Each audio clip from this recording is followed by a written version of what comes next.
And when you think about your transition and your process, because I was sitting there thinking about it, I'm like, you went remote significantly earlier than majority of the world. When I feel like the world that kind of came in the last 3 years, you've been sounds like remote for the past like 20 years, between the Schoolie Mitchell and the franchise consultant. What was that transition like? And slash, were your friends being like, "What are you doing? Like, how are you?" What was that transition like for you? That transition, Jordan, was a big challenge at first. So corporate world, you go to a desk, you got to show up at 7 o'clock. You go up at 5. You got everything right there in front of you. So there's no distractions. Pretty much, you're just right there working. Now switch over to that where I decided I didn't want a business where I had to go into that business, where I had to drive to that business. I wanted to do it from home. Boy, I tell you, there is a lot of distractions at home when you first get started. So when I first got started with Schoolie Mitchell, I'd sit down, and I get up early, so I was down there sitting at my desk, at 8 o'clock or so, doing that, and things would come up. The dogs needed to go for a walk. The house needed to be cleaned.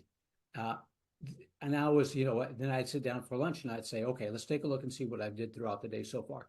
So I worked on the business for half an hour between, Yeah. 8 and noon. I'm like, okay, we got to change something here. This isn't going to work because you're at home, you usually do things around the house. So working from home is not necessarily for everybody. But what I had to do was then put down a planned schedule for myself. I had to write out my schedule. This is what I'm going to do at this time. This is what I'm going to do at this time. And I had to go by that schedule so I wouldn't be distracted by everything else. So that part was a learning curve to really get it. Probably took a good couple months for me to really get that schedule down. And now I've got it down pat. But my friends thought I was crazy. My dad thought I was crazy. He said, "You got an engineering degree. Why would you need to do anything else? Just keep a job as an engineer and go with that." Uh, but it actually turned out pretty good. It's just that you're right, Jordan. That transition from sitting in that office, sitting in that cubicle as an engineer, and then going to have to discipline yourself to write down a schedule, follow that plan, follow that schedule. This is what I'm going to do. I'm going to call this many business people. I'm going to put these ads out. I'm going to work on this, so on and so forth, and follow that. And then you now work for lunch. And then after a while, it just comes natural. It's just start flowing. I did everything to begin with.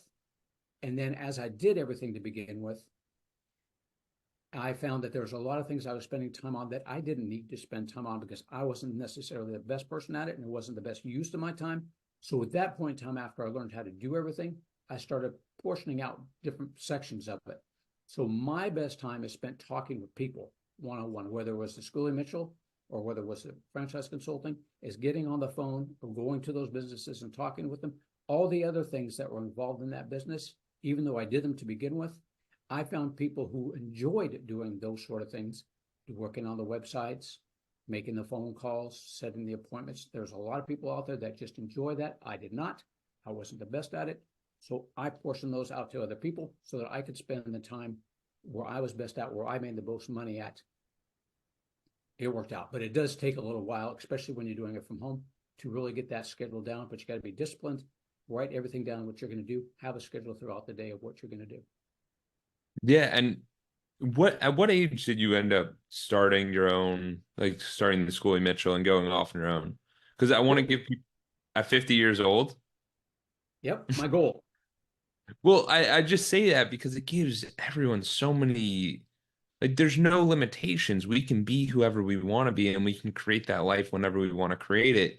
So that's one of the things that really inspires me about you, Greg, is that you went out there and created the life you wanted to create. Because there's so many of us that live in this fear of, oh my God, I can't do this. I can't do that. I can never work from home. I can never do this.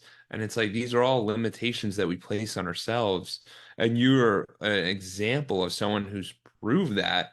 And you were in our first call, you were telling me about your day. You're like, I walk the dogs. I got my calls for a few hours. I do some other stuff. I work another few hours. But like, it's the ability to have the routine that you want to create, and it's not this bound, I have to be in my chair for 10 hours a day. I have to skip birthdays. It's no, there's lives out here that we can create through this franchising. Now, with the franchising, how much are people, how does the income on that work? Like, are people actually making money? Like, how does that really work? Because I know there's so many different options and there's so many different ways of going about it. So how do you think about that? And then another thing that we'll dive into is how active is it? How passive is it? How is there semi-active? Because you talked about that a little bit too.